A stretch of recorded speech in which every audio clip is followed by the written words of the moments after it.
Our next speaker before we get to the panels, the Assistant Deputy of Labor, Eric Seleznow, Employment and Training Administration, and I'll tell you a bit about his background before he takes this. Mr. Seleznow serves as Deputy Assistant Secretary for Employment and Training, where he focuses on two key outcomes: a properly prepared workforce to meet the current and future demands of the nation's employers, and providing opportunities for all Americans to succeed in the 21st century workforce. Prior to this, Mr. Seleznow serves as State Policy Director with the National Skills Coalition, where he worked with many states and diverse stakeholders to strengthen state workers' policies. He has served over 25 years in the workforce field, including as Director of Workforce Services for the Montgomery County Department of Economic Development, where he oversaw the county's workforce development system. His accomplishments include integrating workforce and economic development efforts, integrating disability services within one-stop operations, and opening the first ever jail-based one-stop career center in the nation. So please give him a round of applause as he takes the stage.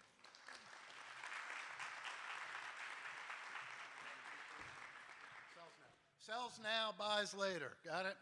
Good afternoon, Eric Seleznow here. Brother Newton, you told me to come early. I want you to come early, and I want to sit through all this stuff so you see what's going on. It's like, man, he's going to make me sit there for 3 hours. I'm glad I did. Thank you very much. What I feel and sense here, and Congresswoman, thank you so much for your inspirational words. We know you're doing a lot on education and workforce, and we're right there with you, and we know you're leading the way. We appreciate that. I bring you greetings from Secretary Perez. He said to me, Newton, is that the guy that's up here all the time? We got to get him an apartment. He's in D.C. so much. He didn't really say that, I did, but every time I turn around at a conference or in D.C., there's Newton there doing his advocacy for the people of his community. My prepared remarks are totally out the window. I got to head to the airport soon, but I'm going to tumble out a lot of stuff and a lot of information about what's going on. But my theme for you today, based upon what I heard today, if not now, when? Right?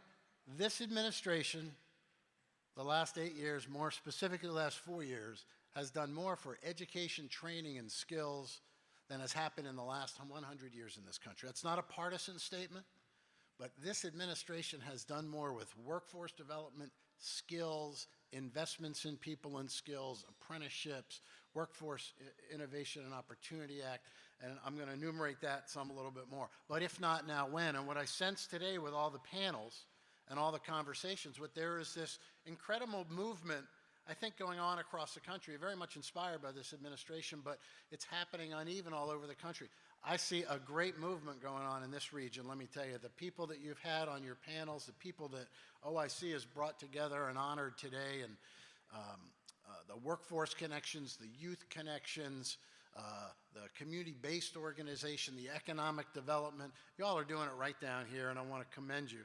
Now, sort of a little self-congratulatory since we pumped a lot of money into this area, thanks to Newton and others, but really, you all are doing it right. There's a movement. I feel it. I see it. We go all over the country and see this. And, you know, businesses tell us they can't find the workers with the skills that they need. And workers tell us, I can't quite get the break or the connection or the job I'm in. I'm not getting a second chance. And, you know, I think Secretary Perez would say a lot of people in this country are not getting a first chance. And I think that's what a lot of you are coming together to do. But let me congratulate Newton and the team for pulling this together. I'll congratulate the team more than Newton because we know they did all the work. But also want to congratulate the other OIC folks. Just so happens we invested $4.5 million in you back in June, and the other OICs in our youth reentry demonstration project, something we're very proud of. We invest about $83 million a year in reentry and offender reentry programs, and I'm a guy who spent 25 years in prisons and jails.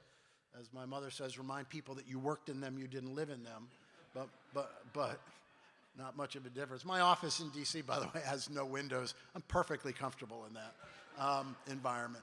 You know, that's a huge amount and a very important piece of work to Secretary Perez and the President and to the members of Congress, I think, that have been here today. And so we're pleased and thrilled that you have gotten that and other investments from us to do that important work in this area. Because, you know, it's going to take all of us, not just some of us, and there's a lot of challenges we still have. But I wanted to read something to y'all because y'all probably watch the news like I do. and it's crazy out there. But let me read a little piece of a blog that Secretary Perez, and if you all haven't met Secretary Tom Perez, you need to go somewhere where he's talking and meet him, because he's going to keep us working for the next 98 days until our weekend, which is January 20th, when we got to go. Well, we got a lot to do between now and then. And with Secretary Perez, you're doing that. But let me set the record straight so there is no question about this. When people talk about how wrecked and terrible our economy is, where were you all sitting 7 years, 8 years ago in 2010? In the wreckage and aftermath of the Great Depression. Let me just bring back our mindset to those times, right? It was tough, and who was getting squeezed out of jobs? A lot of the people that you work with in this room. Businesses weren't hiring, small businesses weren't expanding.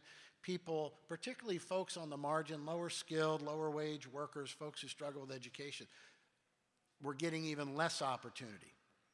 But as the Secretary would say, the American economy in September, again, continued its strong recovery from the greatest economic crisis in our lifetimes, adding 156,000 jobs. We would have liked more. We'll take 156,000. All told, the private sector has added 15.3 million jobs. I'm going to repeat that. All told, the private sector has added 15.3 million jobs since February 2010. This month's report continued the longest streak of overall job growth on record. The longest streak of overall job growth on record. This report shows that more people are getting in, more people are getting opportunity. What is also important is there was a recent report from the Bureau of Labor Statistics that showed that wages are finally starting to move and catch up with that. So that's, two good things happening. So when people say our economy is just in a shambles and we need jobs and they're all going away, hey, there's some truth to some jobs that come away. A lot have come back. But there have been 75 months of positive job growth in this country. So that is opportunity, that is expansion, that is career pathways, that opens the doors to all the work that we do here today. So whenever I get a chance to set the record straight, I want to do that. And I have it on my iPhone, so it must be true. So look, a couple, three things I want to just tell you that has set the stage for if not now, when. So in the State of the Union, January of 14, we just come in with the Secretary in July of 13. The President pronounces that the State of the Union talks about skills, talks about education, training, and skills, and talks about something called apprenticeship. What he also does at that State of the Union is appoints the Vice President to conduct the job-driven training review and births what we call the job-driven training philosophy. And he asks the Vice President to do an assessment of all federal investments in workforce and job training. And look, workforce and job training is in a lot of federal programs, right? It's in the Department of Defense, there's some in Congress, there's some with us, there's some in Veterans Affairs, there's some in HHS, they're in a lot of different places. Some people would say they're duplicative. Well, I don't think they're duplicative. I think they're different apps for different solutions, right? Doing veterans programs is not the same thing as doing reentry programs or disability programs. But it's fair to say that they're spread all over the federal government. And so the Vice President did this review, and July 31st of 14, he released that report. And so the bottom line was, and look, I worked at the local level, at the state level, and I did what Rick and Mason do, and that's tough work, and I want to congratulate you guys for doing it because you're really on the forefront here in South Florida. But that job-driven training review really did a lot for me. When I was at the local and the state level, federal resources were pretty siloed. They were confusing. They had different performance measures. It was hard to blend resources to serve people. If I had somebody, maybe some 24-year-old person with maybe a second grade reading level, and I need to get them basic education through the Adult Education and Literacy Act before I could get them ready and prepared to go into some sort of training through the community college or get some housing or get some other services. It was hard to braid these things together. It's still challenging, but we're getting better at it. And Secretary Perez would say, his job is to do silo implosion. But I think the point of the job-driven principles is that the job-driven process and the great work the Vice President did is for the first time ever across the federal government, all of us agencies have a set of principles and a checklist, if you will, but a set of principles in which our investments, and look, we invest a lot of money across the country in these issues. But some of our principles of these investments, and that's whether you're on our grants or any other part of the system, is employer engagement is the key. You've talked about that this morning. Engaging employers. What are their particular needs? What are the skills that they need? What are the credentials they need? One of your speakers talked about it this morning. Rick, I think, right, we're not just gonna train and pray somebody gets a job. We're gonna train and place them in a job that's in demand where workers need it. Look, employers tell us all the time, I'm sure they tell Rick and Mason, I'm sure they tell the Congresswoman, I know they tell the President and Vice President, Secretary Perez, employers are not getting people with the skills that they need. They're getting people with degrees, they may not have the competencies or skills that they need. There's a change going on in this country regarding your pathway to the middle class.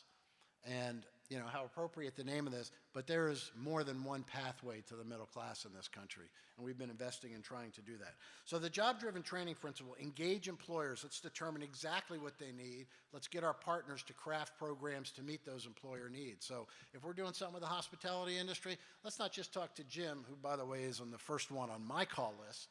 Let's just not talk to the head of this property.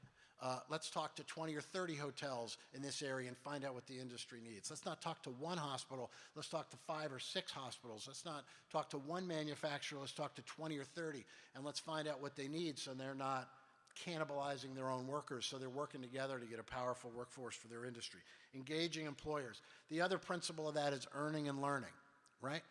What if I told you there was a way to get young people or older people who've been dislocated, veterans returning, long-term unemployed, whatever, into a process where they could start a job at an entry-level wage, work and get a paycheck every week, take classes 2 or 3 days a week, gain credentials, gain skills, gain competencies, and move up and eventually become a master at what they do. And the company gets to grow them, and they can teach them soft skills, they can teach them technical skills, whatever. That learn and earn model sounds pretty good. Well, we already have it in this country. We've had it in this country for 100 years. It's called registered apprenticeship. And it just doesn't belong with unions, and it just doesn't belong in the trades. We have apprenticeship programs in Chicago that are in the insurance industry. We have energy commodity brokers in Texas. We have them in healthcare. We have them in IT. It's the learn and earn model is great. When you start throwing around the word registered apprenticeship, people get really scared, especially teachers and parents. But when you talk about pathways to the middle class and more ways to get there, you can certainly do it on the learn and earn model, work-based learning. Work experience, look, and there's a range of work-based learning, right? There's everything from internships to job shadowing, but there's also the gold standard, and that's apprenticeship. I'll talk more about that in a minute. The other 2 things on the principles of the President's job-driven philosophy is regional partnerships, and that came up this morning that you all are doing a great job but maybe need to do a little bit more in that area. So I want to challenge you and encourage you to think regionally, right? Things don't change at state or county or city lines, why we have those responsibilities there. So it's tough work to do it regionally. Think about your labor market, think about the industry sectors regionally and how you can develop and craft pipelines. It may be great that this college here is helping you on that, but maybe there's a college also in the region that needs to do it, or school superintendents from multiple systems in your region need to get connected. And then lastly was career pathways, creating a system that can get people in on those on-ramps and move them up to higher skills, higher credentials, and of course, higher wages. So that was a job-driven. We then had the passage of the Workforce Innovation and Opportunity Act. I'll let you talk to Rick and Mason about that. But again, very bipartisan. When the President signed that, it was amazing. He said, hey man, this is fun. I want to do more of this, because he doesn't get to sign a lot of stuff. And this bipartisan Workforce Innovation and Opportunity Act is setting the workforce, the public system for workforce agenda, probably for the next 20 years in this country, or until Congressman Wilson improves upon it.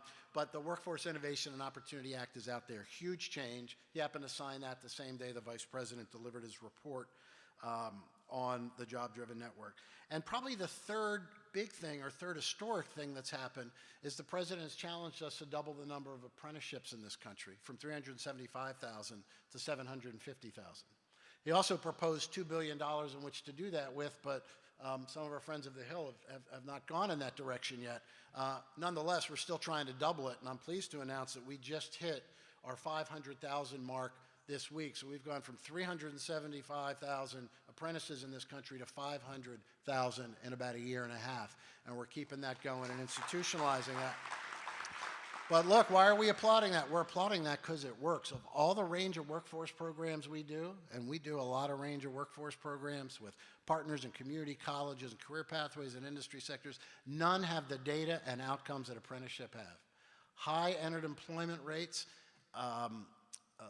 incredible job retention rates, 91% job retention rates, and earned wages $50,000 to $60,000 a year, at least for others. It is a tried and true method. The labor unions in this country have done a fabulous job with that the last 100 years. And again, this is not a bipartisan state, but everybody else has ignored that for the last 80 years in this country, except the labor unions, who have done it with very little government assistance. It is employers engaged, it is setting up demand, it is identifying skills and credentials, it's having an intermediary or a broker there to help it, and it's getting a pipeline of workers and a training provider to put those pieces together.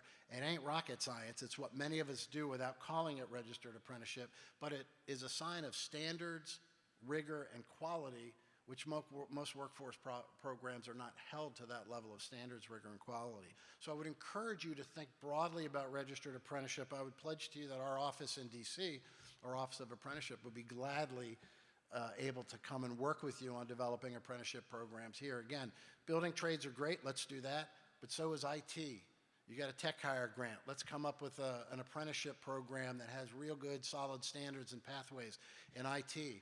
Let's do it in healthcare, the highest growing occupation of the next 10 or 20 years in this country. 7 of the fastest and highest growing occupations are going to be in healthcare.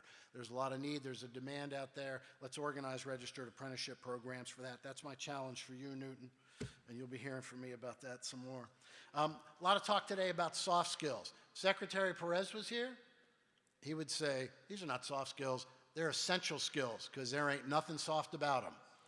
We heard about from many employers today what a need that is, and we hear that from employers all over the country. Yes, technical skills are important, but so are these essential skills. The teamwork, the getting on time, the dress, the cooperation, the personal relationships. In an apprenticeship program, you can integrate that into the curriculum as well. These 3 things, the job-driven training, the Workforce Innovation Act, and apprenticeship are pretty historic in workforce investment. We have put $2 billion into community colleges. We put $150 million into long-term unemployed. By the way, we have made great gains in long-term unemployed since the Great Recession, but we still got 2 million people, I'll repeat that, 2 million people who are long-term unemployed since the recession. They've gone back to work underemployed, part-time. The work is not over. We did a convening with the Secretary in DC, bringing some of our grantees from all over to hear about promising practices and what works. Still 2 million people in this country suffering the lingering effects of that recession that we had. We have still a lot of challenges all around. We have long-term unemployed. We still have many, many vets coming in, and probably Rick and Mason, you probably have a lot of vets walking through your front door. We have men and women getting out of jail every day in this country from state and federal prisons, but you got 11 million people coming in and out county jails every day, right? Right, from many of your jails, and some of your jails have been awardees of our LEAP grants. Again, county jails, a little bit different than state and federal prisons. They're much more local. Generally, the county jails are the same folks working with you all every day here in the same system. So, a lot of challenges and issues still to address. You've talked a lot about pathways to the middle class, and I would say an apprenticeship is an unbelievable pathway to the middle class. It is certainly every bit as good as college, except without the debt. There is no debt in apprenticeship where you get paid for working and you're going to school at the same time, and you're probably going to have a higher chance of completing. Sorry, you folks from the 4-year and 2-year systems, but the completion rates on apprenticeships are a little bit higher. People are getting paid while they're going through so they can pay their rent, pay their child support, and take care of their mother. And they're getting education, training, and skills at the same time as they're going up that career pathway. So there are opportunities and creativity there. The work of the last 4 years, I think, has created all sorts of new ideas and sorts of new ways to do this sort of work. And I believe that there's great opportunity that will happen down here. You know, the Department of Labor and Secretary Perez and a lot of other people in D.C. are helping with changing overtime rules, about increasing minimum wage, about paid sick leave, and other things for working families. We put out about $50 million just a few months ago on strengthening working families. How do we get working moms or working dads into job training while they have to take care of those kids? I know all of you in direct services, that has vexed you for the last 30 years. How do we get them bus passes? How do we get them transportation? How do we help folks pay for their child support so they can improve their skills and grow with the economy? There's lots of progress. I was in New Haven a couple of weeks ago, and a local workforce agency was saying for some of their supportive services, they got this young man who's working in a manufacturing company on the third shift. Well, no buses run up to where his office is on this third shift when he gets off at 11 o'clock at night. So as part of his support services, they can't give him a bus voucher. That's old school. They struck a deal with Uber to get a 25% discount, and he's Ubering home from work every night, right? Gee, what a great idea, right? Times change, things change. So there's all sorts of creativity and innovation that can go on. So look, more than one pathway to the middle class. I want you to all think about apprenticeship. Technical education in this country has been undervalued. Another nonpartisan issue. It's just been undervalued. It's been undervalued in the K through 12 system. Anybody who runs a manufacturing opportunity, anyone who operates technical, HVAC, IT, will talk about the vacuum of technical skills in this country. And people are very proud of the work they do in that world, and we can create better career paths for technical occupations that go right to middle skill and middle class jobs. Look, to me, a middle skill job is anything more than a high school diploma and less than a high school degree. And there's a whole range of jobs that require perhaps a high school diploma and a little bit more, but not necessarily a four-year degree. So I think that's where we can go to get people to what I call a post-secondary something, right? High school, if they haven't graduated high school, let's get them something from high school. If they have graduated from high school, let's get them something post-secondary so they can move on to the 21st century to good jobs and good wages. I'm very proud to be here today. I really appreciate, I know you wanted to get to Secretary Newton, but you got stuck with me. He knows I'm here. You got great support from a lot of good people here. I wish you luck throughout the rest of the day. I wish you luck in this movement that we see down here coming together. And you've got so many great partners that I know in the room have gotten to know today. So good luck, congratulations. I'm going to let you go on with your day. Thank you very much.